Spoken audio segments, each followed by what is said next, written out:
Hi, Mel here, and today I'll be taking you with me to visit the Capital One Lounge at Dulles International Airport.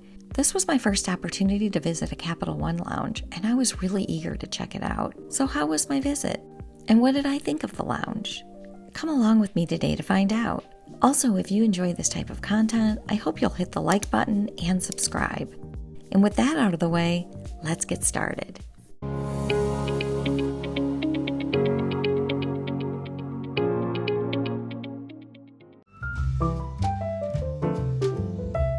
Capital One recently joined the ranks of American Express and Chase when they started opening up airport lounges that would cater to select Capital One credit card holders. So far, lounges are currently up and running at Dallas-Fort Worth International Airport, Denver Airport, and Washington, D.C.'s Dulles International Airport.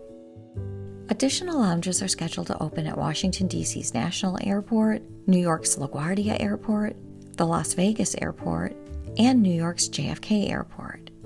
The lounge at Dulles is conveniently located just past the TSA pre-check security lines. So if you're arriving at the airport for a departing flight, it should work well for you, regardless of the terminal you're ultimately departing from. But if you have a connecting flight and are coming from one of the gate areas rather than through security, it's a little more complicated, but still very doable. Hop on the Underground Aero train, but instead of going to gates A, B, C, or D, head in the direction of the terminal instead. When you get off the Aero train, go up 2 sets of escalators and look for the elevators with the Capital One logo. Take the elevator up to level C, and when you exit, the lounge should be right there. Now that we're here, let's head in and take a look. As you enter the lounge, there's a check-in desk directly in front of you. I'll cover rules for access later in the video, so stick around for that. But for now, let's get a closer look at the lounge. Immediately to your right are lockers for your luggage. I absolutely love when lounges offer this amenity so that you don't have to lug your bags around with you while you're trying to relax and eat. Heading in, the first area you'll see is equipped with tables and 2 different seating options.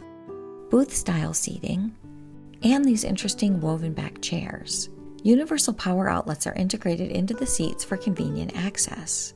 The area is rather bright and cheery thanks to the sunlight coming from the windows, as well as the unique art pieces hanging on the wall.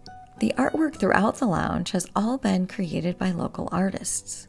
On the left side of the room is more local art, and then, as you make your way further into the room, you'll take a few steps down, and right past the stairs are some of my very favorite pieces in the lounge.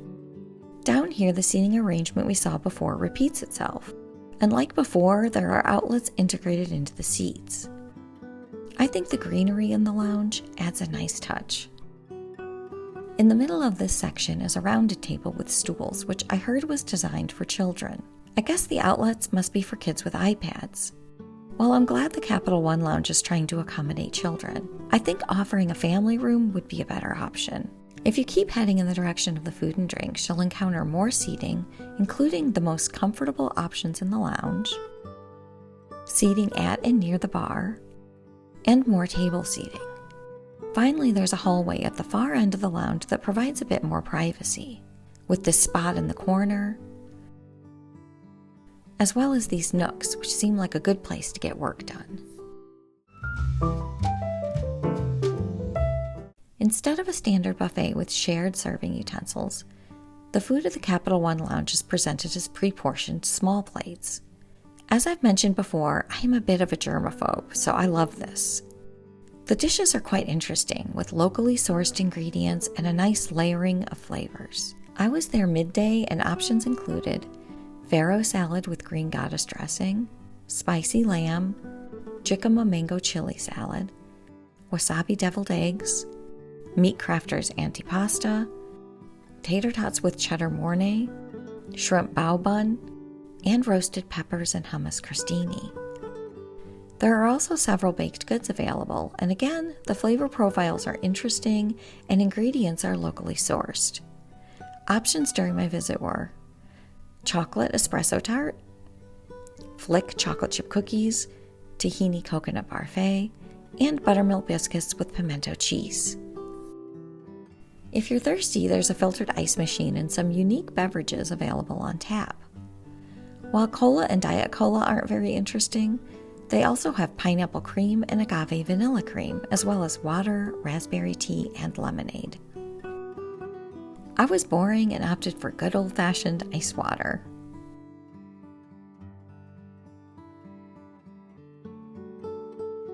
I also grabbed a variety of the small plates to eat.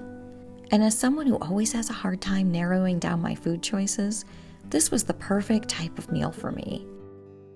I loved the variety and the interesting combinations.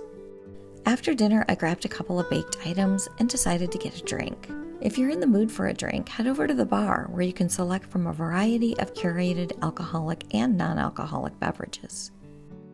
The bar area itself is quite nice and is lined with comfortable white seats, each equipped with an electrical outlet nearby. I highly recommend one of the locally inspired cocktails, designed by Will Patton, who is known as one of the world's top mixologists. And in keeping with the local theme of the lounge, it's not surprising that he's from the DC area. If you prefer beer over cocktails, you'll be glad to know that the lounge also offers a wide range of locally produced beers, including what has been coined as the perfect airport beer by Lost Rhino. I ordered one of the signature drinks called the Bee's Knees. I thought it was so cute in the bee glass, and I really enjoyed the taste. But I'll admit it was a little awkward to drink. Nevertheless, I managed to make it work, and I really enjoyed both the drink and the desserts.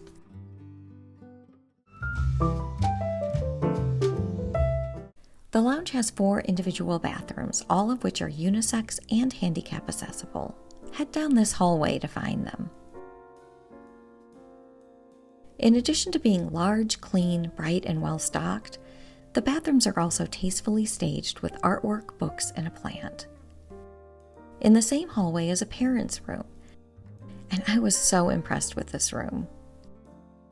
There's cute artwork on the walls and a comfortable chair for nursing. But what impressed me the most were the handy supplies by the sink. Everything from baby wipes to a bottle warmer to cleaning and sterilizing supplies. Such a thoughtful touch.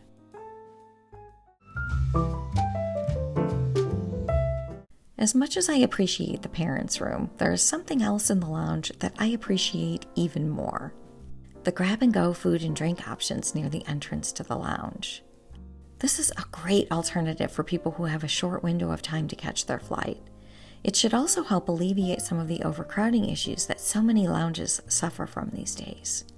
The grab-and-go section includes cans of bubbly sparkling water, as well as cartons of spring water, a selection of sandwiches, including a vegan option, a couple of salad options, fruit salad in a acai bowl and a hummus cup, and strawberry shortcake and overnight muesli. There are also some snack foods that you can scoop into a bag and take with you. Further down that same wall is a self-serve station where you can get both cold brew and draft latte on tap. And right next door, you can personalize your drink with sweetener and milk. If you'd rather have a barista prepare your coffee drink, there's also a cute coffee shop that can prepare you a drink to enjoy in the lounge or to take away with you. They offer locally roasted coffee, a variety of teas, and a range of espresso drinks including lattes, mochas, macchiatos, and cappuccinos. They even have a machine that will print an image or a message on top of your drink. And if you like a baked good with your coffee, you can choose from a number of tempting pastries that are locally sourced from bakeries in the greater Washington, D.C. area. The blueberry peach Pop-Tart made it all the way back to Chicago with me and was so good. Before I end, let's look at how you can gain access to the Capital One Lounge. The entry requirements are actually pretty straightforward. VentureX cardholders and VentureX Business Primary cardholders enjoy unlimited complimentary access for themselves and 2 guests per visit, plus special pricing of $45 per visit for additional guests. If you're interested in either card, I'll put links in the description below. Venture and Spark Miles cardholders have 2 complimentary visits to the Capital One Lounge to use by December 31st, 2024. Effective January 1st, 2025, they will no longer receive complimentary lounge access, but can take advantage of special pricing of $45 for cardholders and their guests. Eligible cardholders must present their qualifying credit card and a boarding pass for a departing or connecting same-day flight. Guests may enter up to 3 hours before their departure time. cardholder must be present for guests to receive access. Children under 2 can enter for free with a supervising parent or guardian. Access to all amenities is included with lounge entry. And with that out of the way, what did I think of the Capital One Lounge? It's probably no surprise that I was really impressed. There are lots of different seating options scattered throughout the lounge, and I absolutely love all the local artwork. And everything I had to eat and drink was quite good. I particularly appreciate the use of small plates rather than buffet service with shared serving utensils. And I also appreciate that they use ingredients from local sources. As I already mentioned, I think the grab-and-go options are such a great idea. And being able to order a cappuccino to go is a big plus in my book. Finally, I was actually able to enjoy all these things while my bags were safely secured in a locker. High marks for that. This seems like a good time to mention that, as always, my travel experiences are not paid for, sponsored, or discounted in any way, and nobody was informed that I was doing this review. If you enjoyed this review, let me know in the comments. And if you've had a chance to try the Capital One Lounge for yourself, I'd love to hear about your experience. While I was at the Dulles airport, in addition to visiting the Capital One Lounge, I was also on a quest to visit all the Priority Pass lounges at Dulles. That video is already up, so if you're interested in watching, I'll put a link in the description below. Also, if you enjoy content like this, I hope you'll hit the like button, subscribe, and hit the notification bell so you don't miss any future videos. It's also a great way to support the channel. Until next time, happy travels!